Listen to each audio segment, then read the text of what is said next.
you know, the Chinese have a saying, yeah, may your life be interesting. It is as much a curse as a blessing.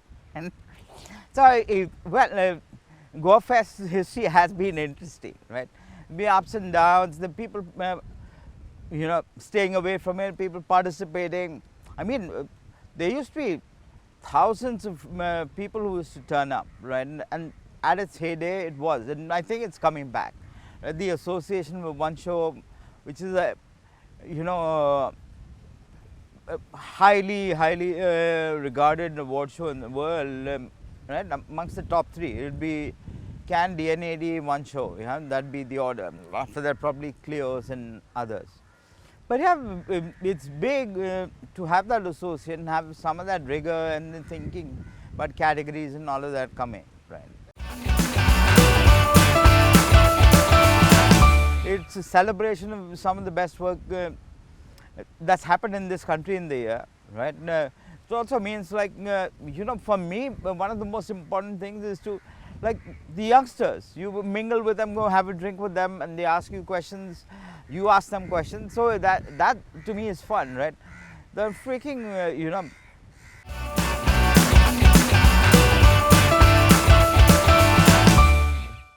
So I don't freaking know. And I'm telling you this, anybody who sort of says they know, you know, they're a little bit delusional.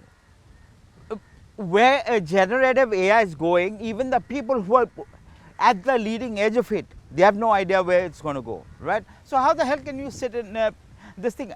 And I do that as somebody who plays with this stuff, right?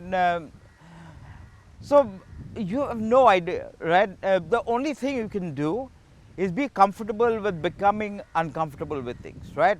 Going into those zones, trying shit that sometimes goes against all the experience and all the wisdom, so-called wisdom you have acquired.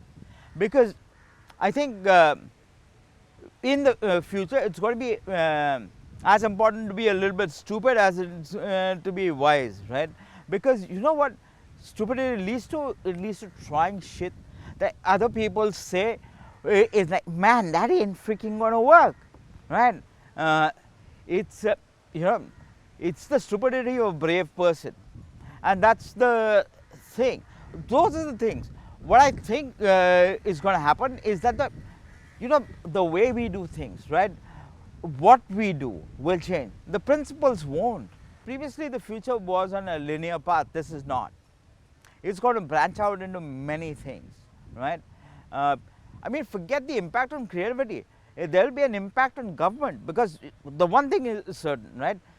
There are a lot of sort of jobs at different levels that AI is going to take away, right? There will be many people who are unemployed. How do they earn their money? Does the government then start giving out a living wage, right? And then if that happens, if everybody is guaranteeing a living wage, what happens to curiosity and ambition? It's a reimagination of what was, okay? What's a podcast? It's freaking radio, right? Only you don't get paid, the RJs and all these people who talked on radio, people had like serious talk shows on radio. It's happening, and depending on your audience, you make the money, right? So there, all these things are there. The playing field is different, right? The rules of TV don't apply to Insta. The rules of Insta don't apply to YouTube. So you got to figure out, right?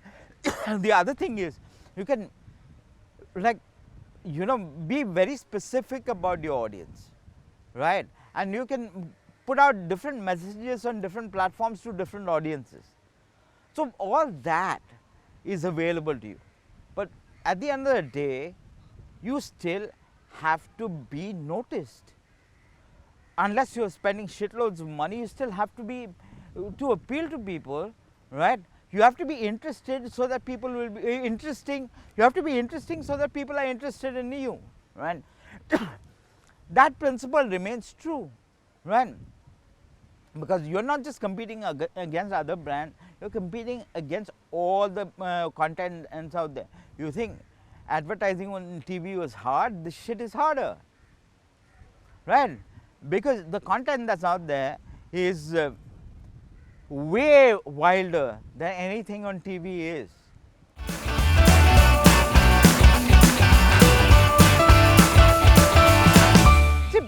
I'll tell you, they're going to take more chances than most like networks, because that's not their main business. That's not their bread and butter. That's their jam, right?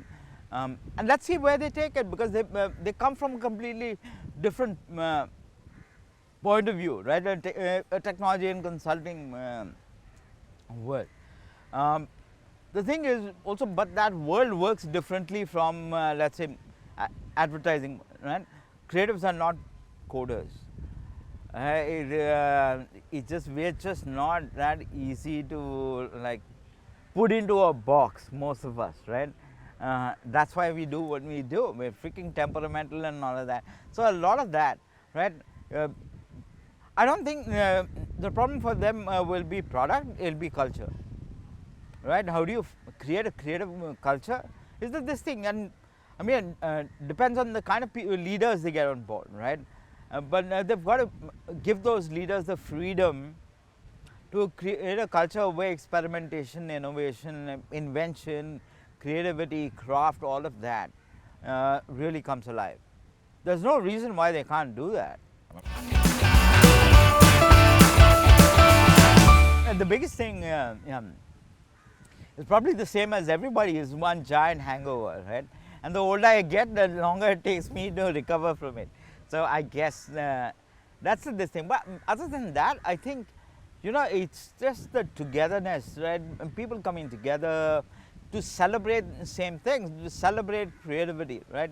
To, you know, acknowledge to each other the contribution we make to brands and to society, right? Because again, because the purpose-driven work, I think advertising is also beginning to affect what happens in culture and society, right? So that to come together and celebrate that, to me, that's a big thing, because you get, I think, lots of positive energy from that. You get motivated, you see great work being celebrated. A lot of the youngsters are motivated to create it, right, for themselves, to see themselves on that stage, right, to have that kind of impact. So that, I think, is the best thing about Goafest. Yeah. Download now